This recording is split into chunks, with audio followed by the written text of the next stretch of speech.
امام فرماتے تم اتنی محبت نہیں کرتے جتنی ہم کرتے ہیں۔ افریقہ کا ایک قافلہ، پنجاب کی فیملی، جب یہ صدام ملعون گیا تو امام کی زیارت کے لیے گئے۔ فرماتے ہیں چیکنگ پوسٹس بہت زیادہ تھی، قافلے کو بار بار روکا جاتا تھا، ان کی گاڑی کو چیکنگ ہوتی تھی۔ اس خاتون کا ایک 7 سال کا بیٹا تھا۔ پولیس والوں نے کہا آپ چیکنگ کروائیں، آپ کا بیٹا گاڑی میں سو رہا ہے، سوتا رہے۔ بیٹا سوتا رہا۔ یہ خاتون چیکنگ کروا کے واپس آئی، بیٹا سو رہا تھا۔ جا کر ان کی گاڑی نجف پہنچی۔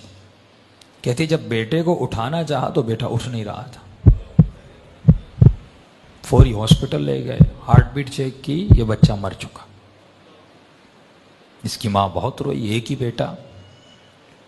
جنازہ ہوا، نماز ہوئی، اس کو جا کر وادی السلام میں دفن کر دیا۔ اب گھر والوں نے اس کی ماں کو کہا بھائی چلو مولا علی کی زیارت کو، کم میں نہیں جاؤں گی، میرا بیٹا چھن گیا۔ ہوتا ہے نا، کبھی زیارت پہ جائیں، جن کے بچے سخت ہو جاتے ہیں، مر جاتے ہیں، ناراض ہو جاتے ہیں اہل بیت سے، چھن لیا۔ قافلہ چلا کربلا، سارا قافلہ امام حسین کی زیارت کو گیا۔ اس خاتون نے کہا میں نہیں جاؤں گی، میرا بیٹا حسین نے چھین لیا، میں کیوں جاؤں؟ ایک ہی تو بیٹا تھا، میں زیارت کرنے کے لیے آئی تھی، مولا نے کچھ دیا نہیں، اوپر سے میری اولاد مجھ سے چھین لی، نہیں گئی۔ فرمایا آخری 2 دن بچے، لوگوں نے کہا بھائی عباس کی قبر پہ چلو، جا کر دعا مانگو، کیوں یہاں پہ رو رہی ہو؟ رو رو کے کہتی ہے نہیں یہ باب الحوائج ہے، اگر میرے آقا ہے تو میرا بیٹا مجھے پلٹا دیں۔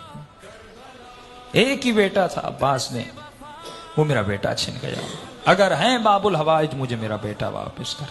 نہیں گئی۔ تھا آخری دن، کچھ ہی گھنٹے بچے۔ ماں نے کہا بیٹی تھوڑی دیر کے لیے چلو، بے ادبی ہے، بے احترامی ہے، کربلا آئی ہو زیارت کے لیے، ایک بیٹا چھینا دوسرا دے دیں گے، انہی کی امانت تھی، انہوں نے لے لیا واپس۔ بیٹی کو زبردستی لے گئے۔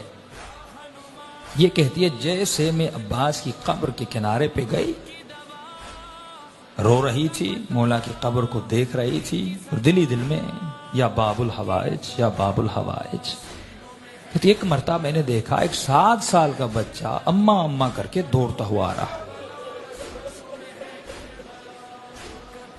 کہتی میں پریشان ہو گئی، کہیں شدت غم کی وجہ سے کہ یہ کیفیت تو طاری نہیں ہو کہ اپنے بیٹے کو دیکھ رہی ہو۔ کہ نہیں، آ کے مجھے لپٹا، پھر میرے ساتھ جو خواتین تھی انہوں نے دیکھا، ہاتھوں کو چیک کیا، بالکل بیٹا سالم تھا، سب پریشان۔ بچہ رو رہا تھا۔ بچے سے پوچھنے کہ بھائی کہاں تھے، کہاں سے آ رہے ہو؟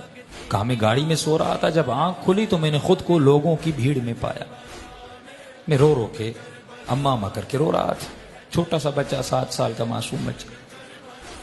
کہتے روتے روتے میں نے دور سے دیکھا ایک گھوڑے سوار ہے، اس کے ساتھ ایک جوان ہے، وہ دونوں آ رہے ہیں۔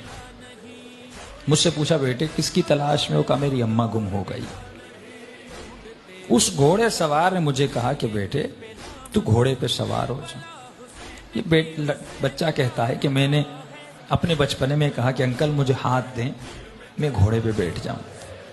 کہا گھوڑے سوار نے کہا میرے ہاتھ نہیں ہیں، میرے ہاتھ کٹے ہوئے ہیں۔ اس جوان کو کہا کہ اسے گھوڑے پہ بیٹھا۔ کہتے اماں میں گھوڑے پر بیٹھا، اس گھوڑے سوار کے ساتھ آیا، یہاں تک کہ زری تک آئے۔ اس نے مجھے کہا بیٹے یہیں پہ کھڑے ہو جاؤ، تمہاری اماں تجھے مل جائے گی، جب اماں تمہاری تمہیں ملے تو میرا ایک پیغام دے دینا۔ کہ کون سا پیغام؟ کہ اپنی اماں کو کہنا کہ ہم سے ناراض مت ہوا کریں۔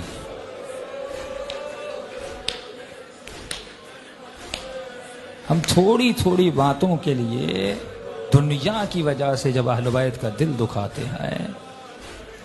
یہ معجزہ وادی السلام میں سب تھا۔ فرماتے پھر وادی السلام کے قبر کو کھودا، کفن تھا، سب کچھ تھا، لیکن لڑکا وہاں پہ موجود نہیں تھا۔ زندگی میں ایسا کوئی شخص تو دیکھا نہیں جو یہ کہہ دے کربلا میں مانگا اور ملا نہیں، جو یہ کہہ دے کربلا میں مانگا اور ملا نہیں۔ علم آگہی مل رہی ہے زندگی، اس کے ہاتھ کٹ گئے